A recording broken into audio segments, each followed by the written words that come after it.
C'est parti.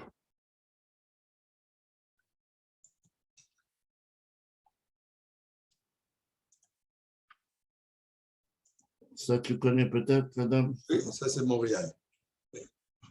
Progress. Ok, bonjour tout le monde. J'ai certains chez vous, comme on vient de savoir, il y a certains qui sont en Israël. Pour vous, c'est déjà après Asara B'Tevet. Pour nous et certains d'autres qui sont en ligne, c'est encore le jour d'Asara B'Tevet. Et nous espérons que... On peut arrêter le micro. Hein? Bon, ok, vas-y. Et nous espérons que les Hashem, encore avant la fin de Asara B'Tevet, ici, à New York, ici, je veux dire, dans cette partie du monde, particulièrement Seven chez le Rabbi, et il reste ce côté du monde, on aura encore la Géoula, et on va dire encore le Chaim, durant ce qui était le jeûne de Asara B'Tevet. Amen. Le Chaim, le Chaim. Yahafru, ça va être transformé. Le Chaim. Ben là, moi, je suis en train de dire le Chaim, où il est ton D'autres, verre? vas-y, dis pour moi aussi. Où il est ton verre? Bois pour moi aussi. D'accord, ok. Alors, ce que vous voyez devant vous sur l'écran, je suppose que vous le voyez. Oui? Faites-moi signe si vous voyez l'écran. Gérard, fais-moi signe si tu vois l'écran. Oui, on voit l'écran, c'est parfait. Je voulais juste savoir, je n'étais pas sûr. Alors, ce que vous voyez ici, c'est une Gemara. Je vais vous montrer, voilà, de la Gemara Ta'anit Dafhe Amud Bet. Donc, ça, c'est l'adresse. Ce que nous allons voir aujourd'hui, c'est cette partie ici que j'ai soulignée pour faire plus facile, pour que tout le monde puisse suivre. L'Alter Rebbe nous dit qu'il faut vivre avec le temps. L'explication que ça veut dire vivre avec le temps, il faut vivre avec la paracha de la semaine. Notre vie, elle est basée sur la Torah. Donc, la paracha de la semaine, ça, c'est notre vie. Paracha de cette semaine, c'est une paracha qui s'appelle Vayechi. Vayechi Yaakov, Beretz Mitzrayim, 17 Shana. Yaakov, il a vécu en Égypte pendant 17 ans. Nous savons ce qu'il est dit que la Tourim rapporte que les 17 années que Yaakov était en Égypte, c'était ses meilleures années, qui correspond 17, qui correspond au mot Tov. 17, donc, pour nous indiquer, c'était les meilleures années.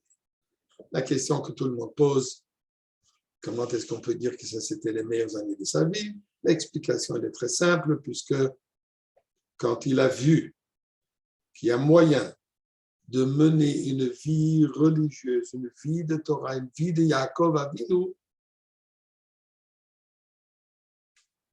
même en Égypte, même dans Hervat Haaretz, comme Yosef a prouvé que même qu'il est vice-roi, l'homme le plus puissant de cette époque, et malgré ça, il a élevé des enfants, il a élevé Ephraim et Menaché, Ephraim et Menaché sont comme lui, comme les enfants de Yaakov. Donc, là, il voit que sa mission qui est quoi? De ramener la divinité dans ce monde.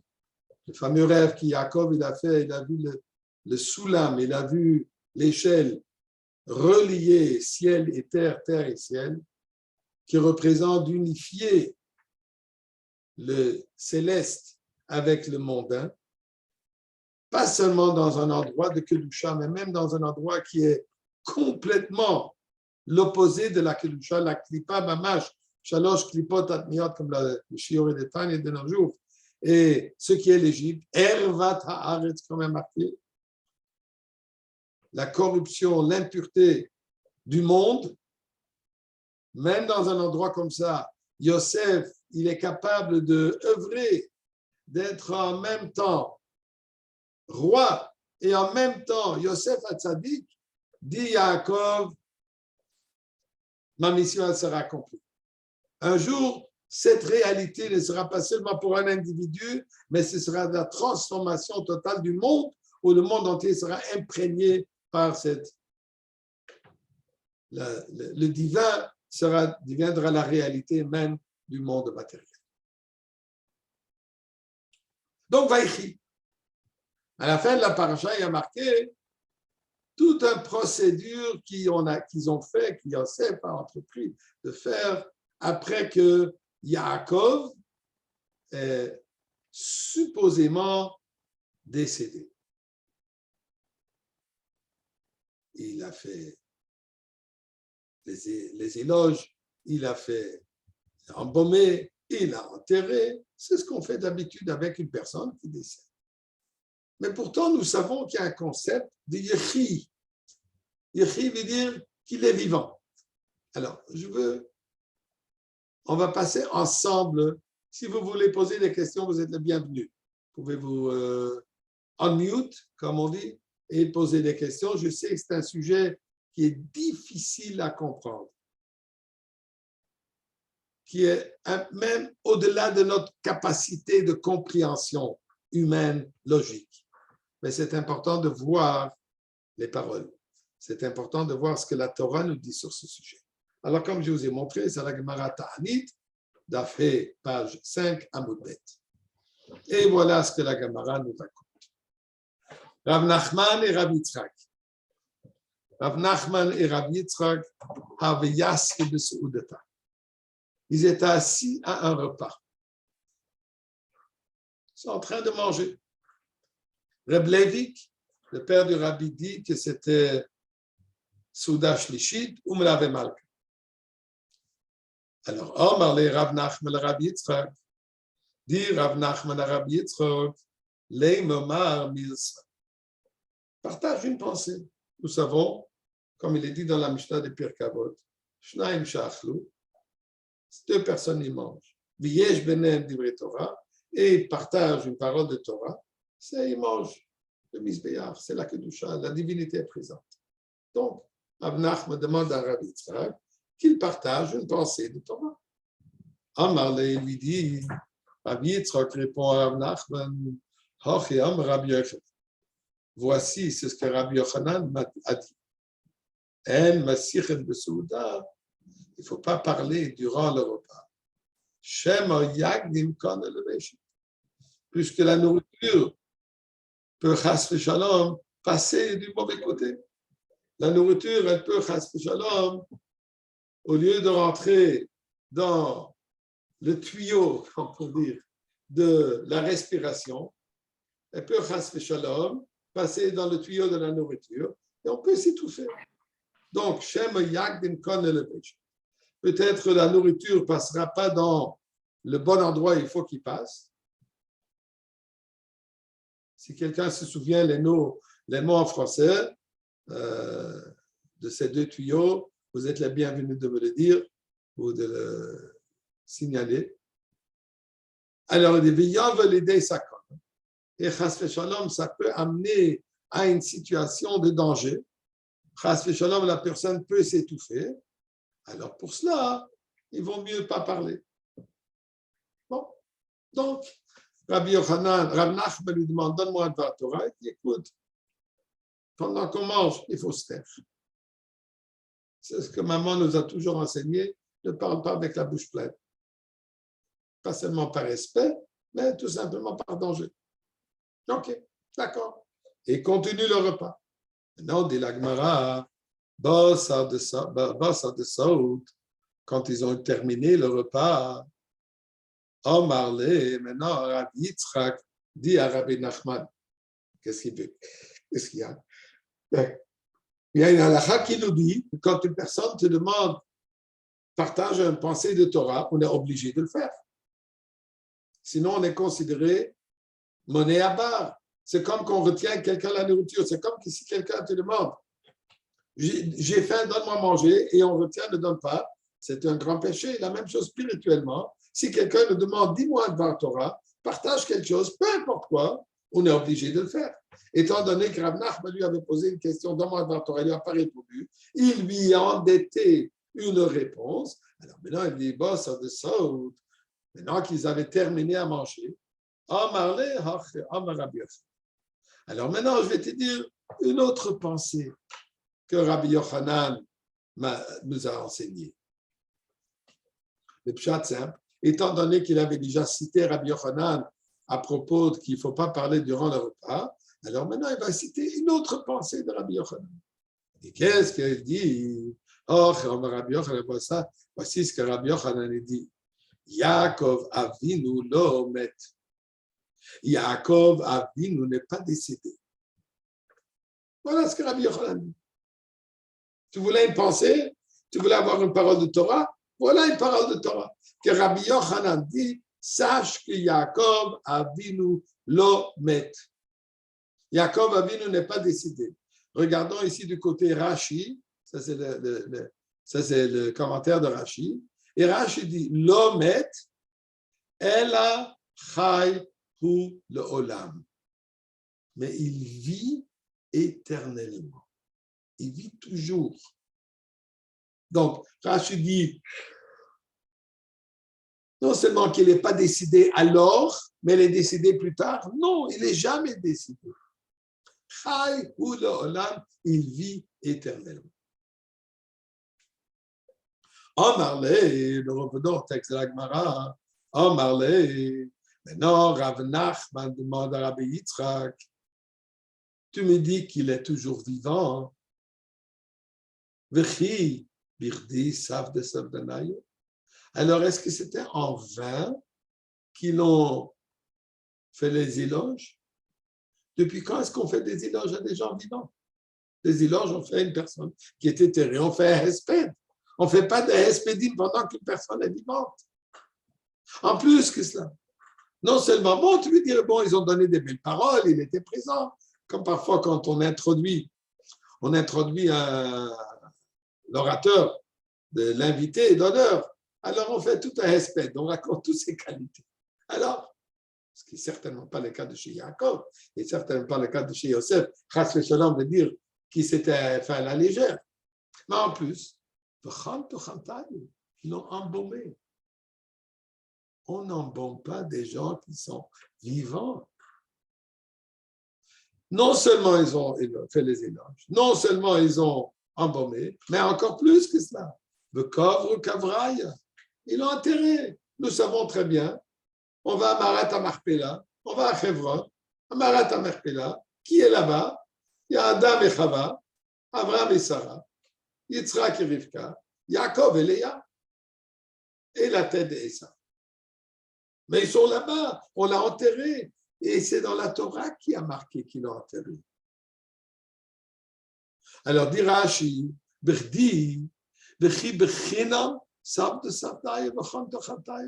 est-ce que tout ça a été en vain? Et pourtant, c'est dit dans la Torah, il y a marqué dans le passage, dans la paracha de cette semaine, notre paracha de cette semaine. De Vaïchi. Ils l'ont embaumé. Et ils ont fait les éloges. Donc, c'est la Torah qui nous dit ça. Si la Torah nous dit qu'ils l'ont enterré, qu'ils l'ont embaumé, ça veut dire la Torah le considère non vivant. La Torah le considère qu'il est décédé. Alors, comment est-ce que Rabbi Yochanan peut nous dire une parole? Yaakov Avinu le Mes. Donc, une question qui est tout à fait logique, qui est bien concrète. Marley lui répond Rabbi Yitzhak. Aleph Lamed, ça veut dire Amarlé. Lui répond Rabbi Yitzhak. Mikra ani doresh. Moi, j'ai un pasouk. Je déduis ça du pasouk. Quel pasouk? Je n'aime. Il y a un pasouk que le prophète Yirmiyahu Hanavi dit. Et regardez ici du côté, il cite tout le pasouk. Et voilà ce qu'il dit. Va'ata. Dieu dit, le prophète dit au nom de Dieu, la prophétie divine. Va'ata et toi. Il parle à Yaakov. Al tira abdi Yaakov. Mon serviteur Yaakov, al tira, n'aie pas peur, ne crains rien. Noum Hashem, au nom de Dieu. Al techat Israël. Quand Yaakov, Israël, ou ici il peut parler du peuple juif, ne craignez rien. Et pourquoi tu n'as rien à craindre? Dieu, Yaakov, il demande à Kadosh Baruch Hu, qu'est-ce qui va se passer avec mes enfants qui sont partis en exil? L'exil, il est tellement long. Yaakov demande à Kadosh Baruch Hu, nous, lui répond à Kadosh Baruch Hu, il dit, n'aie pas peur, tout va s'arranger. Quelle manière ça va s'arranger? Il dit, Ki hineni Moshiach merachok, Ki hineni Moshiach merachok. Moi, je vais te sauver de loin. Dieu dit à Yaakov, je vais te sauver, merachok, de loin, de là où tu es. Et continue, ve'ed zaracha, me'eret shivya. Et tes enfants, je vais les sauver de leur endroit, de leur pays de captivité. Donc, en d'autres mots, de leur emprisonnement. Alors là, il y a marqué, le passage continue, Veshav Yaakov Vesharkaet, Vesha'anan, Ve'en Bacharit. Quand Yaakov Avinu a entendu ces paroles de Dieu, du prophète, Yaakov s'est calmé. Il ne craint plus, Ve'en Bacharit. Il ne craint plus rien. Alors donc, on revient. Donc, on voit le passage qui dit, Dieu dit à Yaakov, tu n'as rien à craindre. Pourquoi? Puisque toi et tes enfants, je vais vous libérer, je vais venir vous sauver. De là où vous êtes, de loin de votre endroit de prisonnement, peu importe où vous êtes, je viens vous sauver. Donc, Dieu dit, de quelle manière il dit, si je viens vous sauver? Il dit, je viens te sauver à toi, Jacob, et je viens te sauver tes enfants. Il vient sauver les enfants de où? Il ne dit pas, je viens les sauver du cimetière. Il ne dit pas, je vais faire trier ta métier. C'est pas ça ce qu'il dit. Mais qu'est-ce qu'il dit?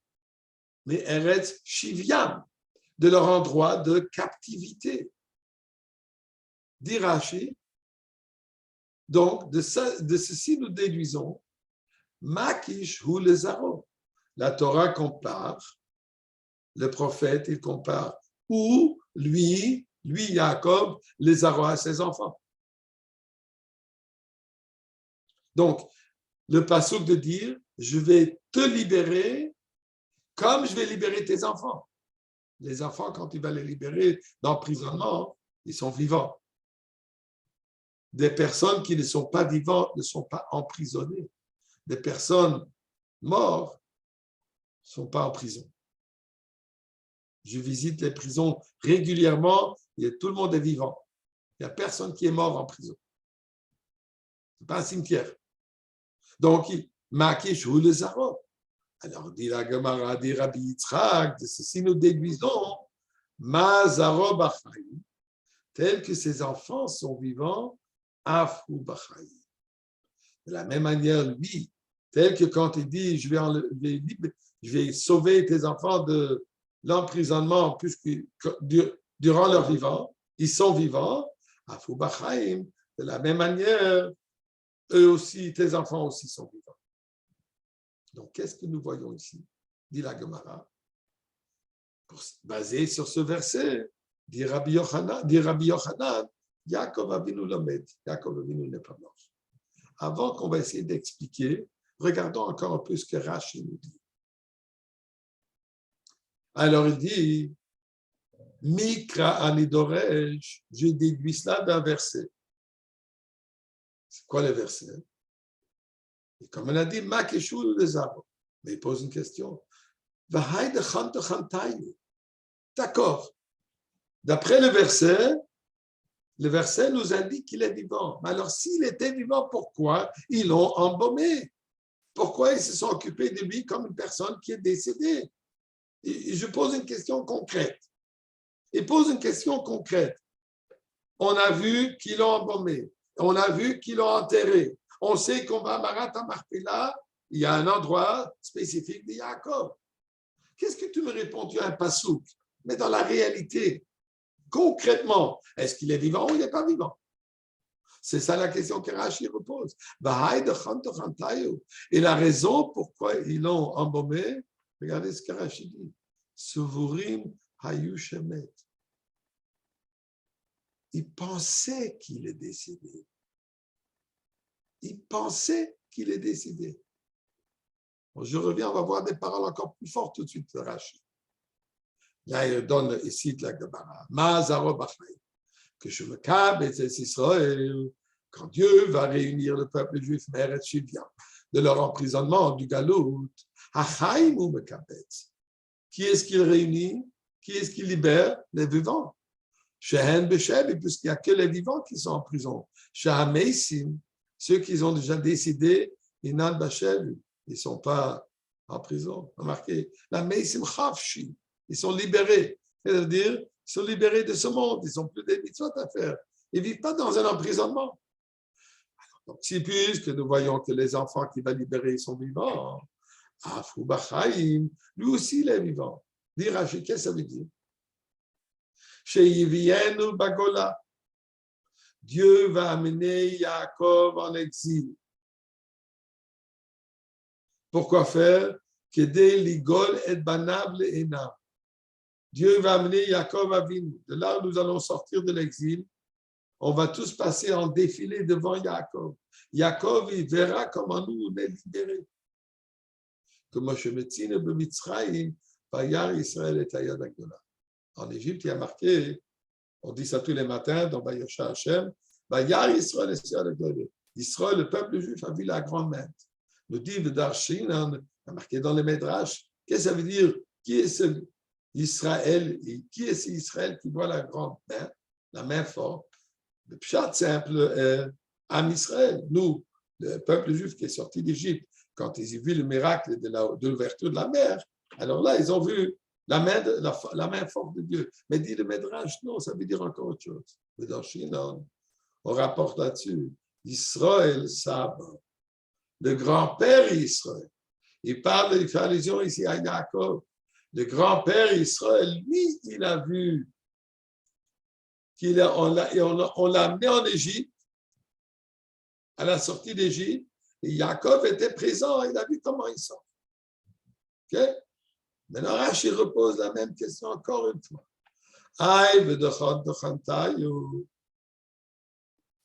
Encore. S'il est vivant, on l'amène en galoute vivant. Alors pourquoi est-ce ils l'ont embaumé? Il dit, ils ont imaginé qu'il est mort. C'était une imagination. Nidma, un dimion, une imagination. Avant, Chai Haya, il était vivant. Ceci sont les paroles de la Gemara avec l'explication de Rashi. La question qu'on se pose tous, elle est la même. Tachlis, en anglais, bottom line, concrètement, ils l'ont enterré vivant. Yaakov Avinu se promène en bas de Marat à Marpella.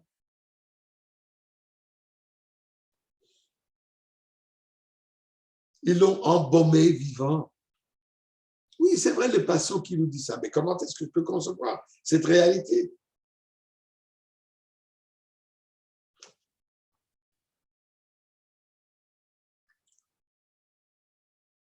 Donc ici, la Gemara, d'une certaine manière, nous force à regarder sur un événement ou un objet d'une manière différente qu'on est habitué.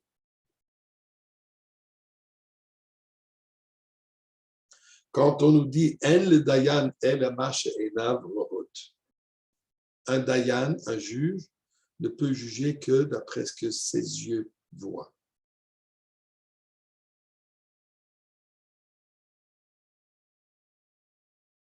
Il ne peut juger que d'après les faits concrets devant lui.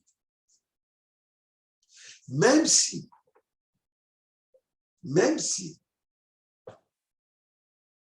d'une vue prophétique, avec une vision divine que le Dayan possède, il voit dans cette vision différemment de ce qu'il voit avec ses yeux, ce que la halakha dit, dans le cas de Dayan, il faut qu'il tranche d'après ce qu'il voit.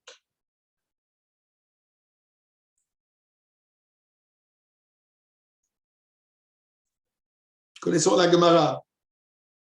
Avant Gamliel, la discussion qu'il a avec les autres Chachamim, lui, il est d'une opinion et la majorité est d'une autre opinion.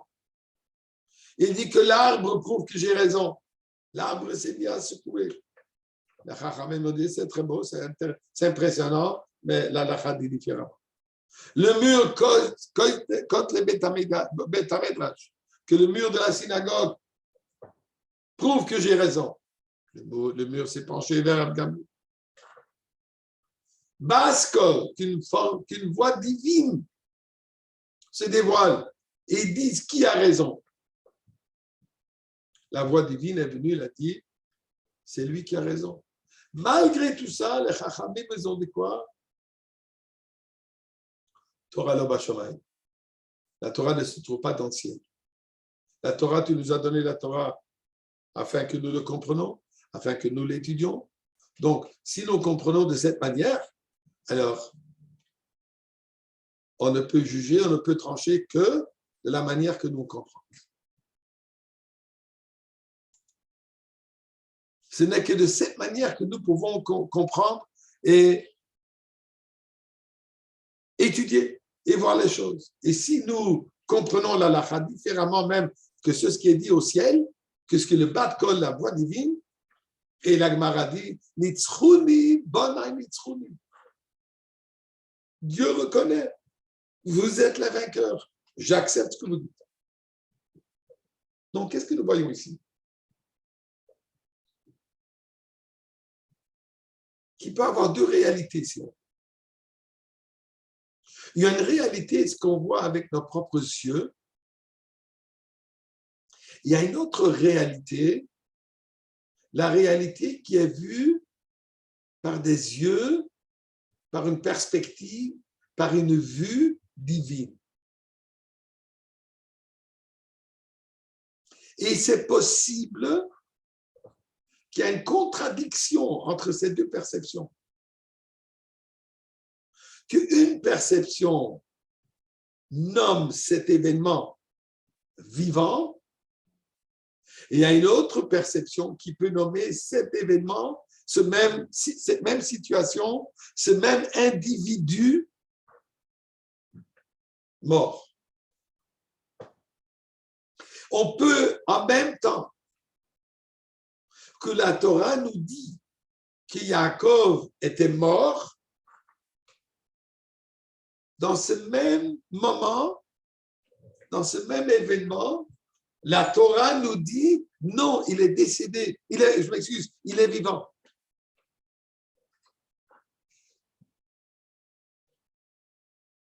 Du point de vue de la perspective de l'être humain limité dans son contexte humain, il a l'air mort. Mais dans la réalité de la vie, dans la réalité de la chose, dans la réalité de Yaakov, ce que lui, il est réellement, il est vivant. Mais non seulement il est vivant à un niveau divin, à un niveau spirituel, il est vivant en corps et chair. Et là vient la difficulté. Et là vient notre défi. Et là vient notre challenge. Pourquoi? Parce que moi, je regarde de mes yeux et je ne le vois pas vivant de mes yeux. Donc, je suis appelé à réaliser que malgré le fait que dans mes yeux, je vois une certaine réalité, ce n'est pas ça la réalité.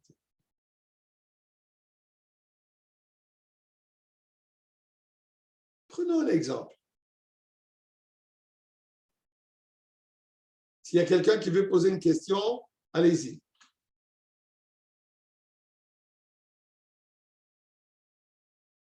Si personne ne pose de questions, on continue.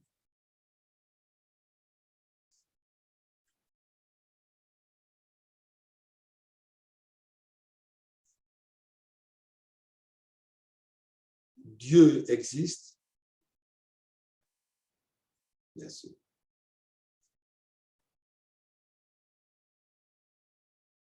Dieu existe d'une manière divine, infinie, ou aussi d'une manière physique.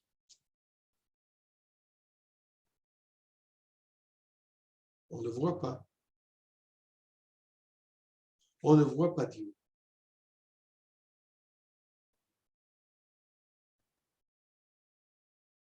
Dieu a créé le monde. Il a créé le monde de quelle manière? Yesh mi'ayin. Quelque chose du néant. Quelque chose de concret du néant. Donc, d'après ce terme-là, nous disons quoi? Que l'univers qu'il a créé est yesh, existant, est concret, et lui-même, le créateur, n'existe pas. Ça n'a pas de sens. Comment est-ce que c'est possible que celui qui crée est le néant, n'existe pas, mais il crée quelque chose qui existe? Mais cet objet qui existe dépend de lui. Alors, si l'objet existe, alors à plus forte raison, le créateur existe. Pourtant, nous disons yesh me'ayin, quelque chose de rien. Vient la Chassidut, il nous dit qu'en réalité, ça c'est un terme de nous, c'est un terme humain. Mais dans la réalité, c'est l'inverse. Dans la réalité, c'est ayin miyesh. L'univers qui a été créé n'est pas une vraie existence, n'est pas une existence propre, et il dépend du créateur. À chaque moment de son existence, si le créateur décide d'arrêter de le créer, il disparaît. Il n'a pas de raison d'être de soi-même. Le pouvoir qu'il a pour exister, puisque le créateur veut qu'il existe et le crée continuellement. Donc, en réalité, on devrait dire Ayin miyesh. Rien, ce monde matériel, c'est du néant. Pourquoi? Puisqu'il n'existe pas toujours. Il a été créé à un certain moment. Avant sa création, il n'existait pas. Et après sa destruction, il ne sera pas là. Le corps n'est pas vivant de par soi-même. Le corps, avant sa naissance, n'existait pas. Et après son départ de ce monde, se décompose. Sauf des tzadikim qui ont tellement pu purifier leur corps que le corps est devenu âme. D'ailleurs, incroyable. Je suis sûr que vous avez entendu, vous avez lu qu'ils ont amené le Rav Edelman du Maroc, le chaliard du Rebbe du Maroc. Pendant 60 ans qu'il était en shlichut du Maroc. Malheureusement, il est décédé au début du Covid. Ils n'ont pas eu de choix, ils l'ont enterré au Maroc temporairement. Juste pour le temps qu'ils vont pouvoir le déterrer et l'amener en Eretz Israël. Alors, il y a quelques semaines, ils ont finalement eu la permission de déterrer le corps et de l'amener en Eretz Israël. Et la Chevre Kadishana, il n'arrivait pas à classer dans eux. Son corps était complet, parfait. Il ne manquait même pas un cheveu de la barbe. À tel point, ce chaliar, à tel point, cette personne a pu purifier son corps qu'il est resté intact. Mais ça, c'est l'exception. Pourquoi? Donc, chez lui, son corps est resté existant par la kedusha, par la sainteté. Il n'avait pas besoin de se nourrir.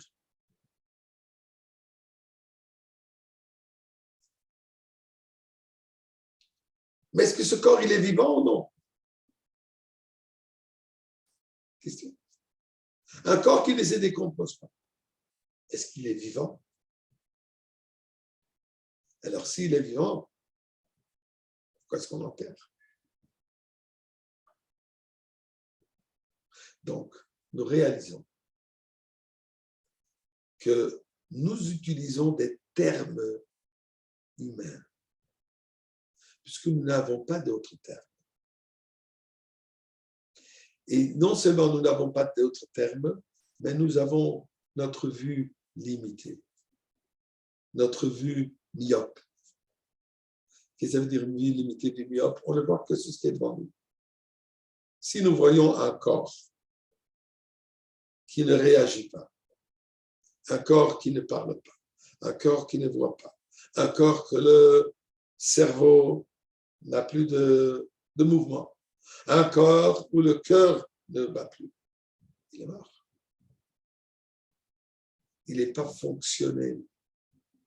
C'est un corps qui ne fonctionne pas. Un corps qui ne fonctionne pas et qui n'est pas capable de fonctionner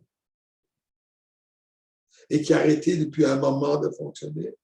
Nous, on appelle ça met. Mais pour Akadosh Baruch Hu, pour Dieu, ce corps a aussi un autre aspect. La vie a une autre description. La définition de vie n'est pas dépendant de si je vois le corps bouger ou non. La définition de vie, elle est qui est cette personne? Dans notre cas, Yaakov Ishtam, nous dit le passage. Ishtam représente le Aleph de Ish, le Taf est le même de Tam, on reverse même Taf, Emet. Yaakov, c'est un homme de vérité. Vérité, c'est absolu. Vérité ne change pas. Vérité, comme le mot même le dit, le Aleph est la première lettre, le même, la dernière lettre, je m'excuse, le Taf, la dernière lettre, et la même, la lettre du centre, du Aleph Bet, de 22 lettres. Donc, Emet, qui forme le mot Aleph Bet Taf, le représente dès le début jusqu'à la fin. Et tout son séjour, tout le parcours des débuts à la fin, tout ça c'est Emet, c'est la vérité et la vérité est vivante. La vérité ne peut pas mourir. Sheker et Noragma. Le mensonge ne tient pas. Le mensonge meurt. Mais la vérité reste toujours. Sans aucun changement. Donc, Yaakov, que lui, il est Midat Tiferet, Yaakov, que lui, il est Ishtam, c'est l'homme parfait, l'homme complet, l'homme absolu, qui n'est pas décédé. Ah, et on dit, se pose la question, mais moi, je ne le vois pas.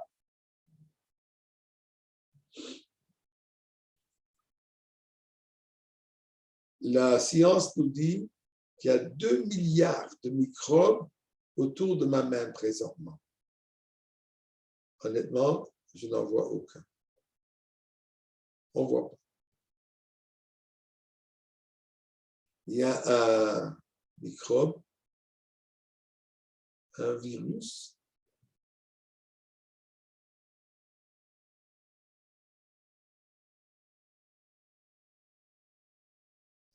je m'excuse. Nous avons aujourd'hui un virus qui, on ne le voit pas. Pourtant, il a transformé le monde. Donc, nous commençons à réaliser qu'il y a des réalités que malgré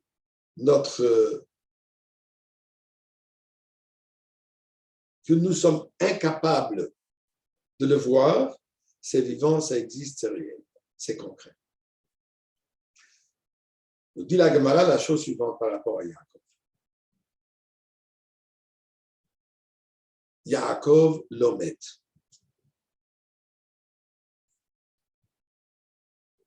À quel moment il dit ça? Après qu'ils ont mangé. Pourquoi est-ce que c'est important de nous dire dans quelles circonstances ce sujet a été dit? La Gemara nous raconte l'histoire. Ils étaient en train de manger. Il lui demande un Torah. Il lui dit quoi?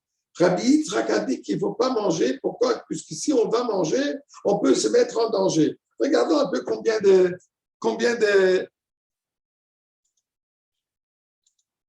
mots il lui a dit. On va compter ensemble. Amarle, Hachi Amar Rabbi Yochanan. 4 mots. Je m'excuse. Oui, ici. Hachi Amar Rabbi Yochanan. 4 mots. En Masichin Besouda. 7. Shema 8. Yagdim 9. Kana 10. Leveshet 11. Veyavo 12. L'idée 13. Sakana 14 mots il lui a dit. Tout ça pour lui dire qu'il ne faut pas parler pendant qu'on mange, puisqu'il y a un danger. OK? Il lui dit 14 mots. Yaakov Avinu Lomet n'est que 4 mots. Il aurait pu lui dire cela. Amar Rabbi Yochanan, Yaakov Avinu Lomet, il a un total de 8 mots. Amar Rabbi Yochanan. Ici, il lui dit 14, et ici, il aurait dit que 8 mots. Il y aurait moins de danger. Il y avait plus de danger de dire qu'il ne faut pas parler durant le repas puisque c'est un danger. C'est un plus grand danger que de dire Yaakov Avinu Lomet. Donc, et là, il nous dit, après le repas, il nous a dit le concept de Yaakov Avinu Lomet. Eh bien, une des explications très simples. Pendant qu'on mange, pendant le repas, on est impliqué, on est préoccupé avec quoi? Avec le mondain. On est préoccupé avec la nourriture, avec le matériel, la table, le manger. Quand on est imprégné, quand on se trouve dans un monde matériel, on ne peut pas voir, on peut pas voir plus haut. On ne peut pas voir au-delà de notre expérience. Pendant qu'on mange, on est impliqué dans une vie, dans une réalité, dans une activité physique. On ne peut pas percevoir une réalité au-delà de cette préoccupation dans laquelle on est. Ça de ça, après qu'on a fini à manger, maintenant qu'on n'est plus à table, maintenant qu'on va faire Birkat Amazon, maintenant quand on est branché sur la divinité, là on peut essayer de penser, de voir, de comprendre à un niveau supérieur et de commencer à penser, de réaliser et de réfléchir. Mais il y a une autre perspective. Il y a une perspective de la vie qui est quoi? Une vie divine, qui est aussi avec le corps, qui transforme le corps. Moi, je ne le vois pas, c'est puisque moi, je ne suis pas capable de le voir. Je suis capable de le comprendre. Je suis capable de le réaliser, que c'est une réalité. Je suis capable d'accepter que oui, cette réalité divine, cette réalité d'existence divine, elle est à 100% vraie, malgré le fait que moi, je ne le vois pas. Malgré le fait que je ne le comprends pas. Malgré le fait que mon niveau de compréhension, mon expérience ne me permet pas d'avoir une expérience au-delà que de ma vie physique. Donc, de ma perspective du monde physique, d'Irachi, ni de Malehem Shemet, ils ont regardé sur un corps. Et dans leur perspective, dans ce qu'ils voient, ils voient un corps qui ne bouge pas, un corps qui n'a pas de mouvement, un corps qui ne réagit pas. Donc, dans cette perception de vie, il est décédé. Alors, dans ce contexte de vie, on l'enterre. Dans ce contexte de vie, on fait tout ce que la Torah nous dit qu'il faut faire concrètement avec un corps qui est mort. Puisque si c'est ça ce que je vois, la Torah m'oblige, elle a fait ta chose. La Torah nous dit que quand on voit un corps qui ne vit pas dans notre contexte, il faut l'enterrer. Dibra Torah Belashon Ben Adam, la Torah nous parle dans un contexte naturel, dans un contexte humain, dans un contexte limité. Dans ce contexte, j'agis avec ce corps, ce que la Torah nous dit qu'il faut faire avec un corps. Mais en réalité, dit Rashi, Avochai Haya, lui, il était vivant dans la réalité de la vie, malgré que je ne le vois pas bouger, malgré que je ne le vois pas réagir, malgré que je ne le vois pas répondre, malgré qu'il ne réagit pas du tout quand on embaume, etc.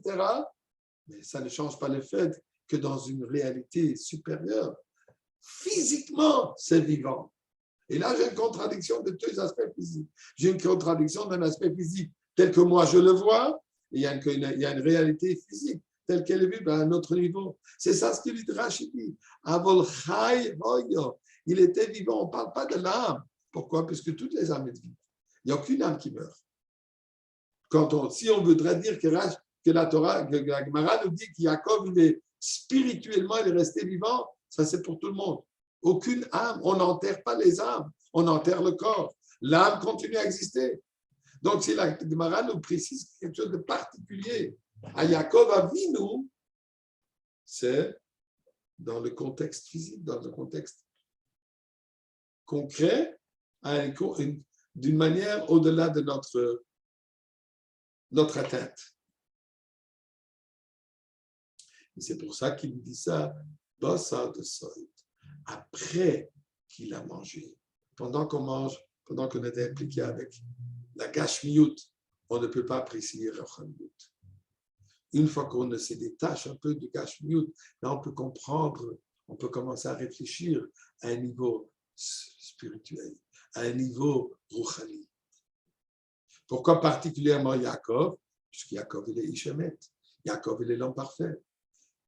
Malheureusement, même ce n'est pas dit ni sur Abraham, ni sur Yitzhak. Pourquoi? Parce que comme il y a marqué que chez Abraham et Yitzhak, il y avait un certain manque. Sur qui aussi c'est dit Moshe Rabbeinu. Le Zohar le dit aussi sur Moshe Rabbeinu. Moshe Rabbeinu, les deux, on trouve Avdi Yaakov, Avdi Moshe.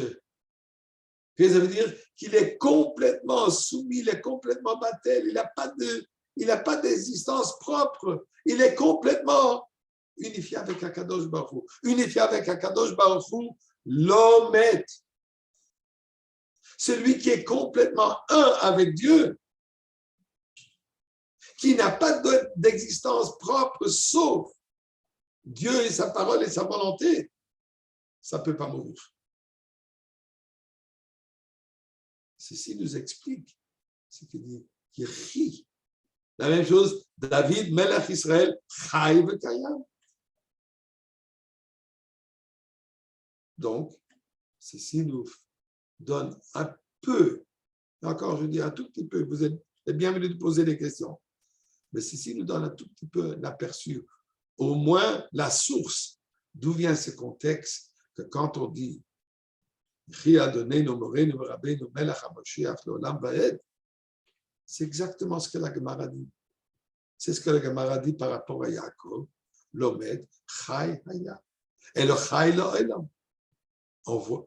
Et d'une autre manière, même, je ne vais pas me partir là-dessus maintenant, mais nous voyons ça carrément. Comme le tzaddik qui continue à mener, continue à guider, continue à répondre à toutes les questions, continue à donner les brachot. À un niveau de là où il est, qui est dans notre monde, se manifeste dans notre monde, à travers un sefer, à travers un rêve, une histoire ici, ça. Qu'est-ce que ça veut dire?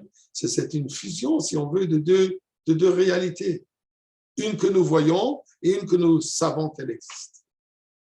Mais nous prions à Kadosh Baruch Hu, que ça ne reste pas, ça fait déjà trop longtemps qu'on voit ça juste à un niveau qu'on le croit, qu'on le comprend un peu, qu'on conçoit que c'est la réalité, mais on veut déjà le voir aussi dans nos termes. Mashiach, c'est quelqu'un qui doit se manifester entièrement dans notre réalité. Et c'est ça ce que nous prions à Kadosh Baruch Hu, que Dieu nous aide, qu'on le voit déjà maintenant, qu'on voit déjà cette réalité, qu'on voit déjà le Rabbi avec nous, et qui nous mène encore aujourd'hui même, durant le jeûne de Asara B'Tevet, ça se transforme tout de suite. Nous allons entendre le Fabrengen du Rebbe dans le Beth Amikdash maintenant. Là-dessus, on se donne rendez-vous à l'entrée principale du Beth Amikdash. Amen, amen. Bonne journée. Bonne journée.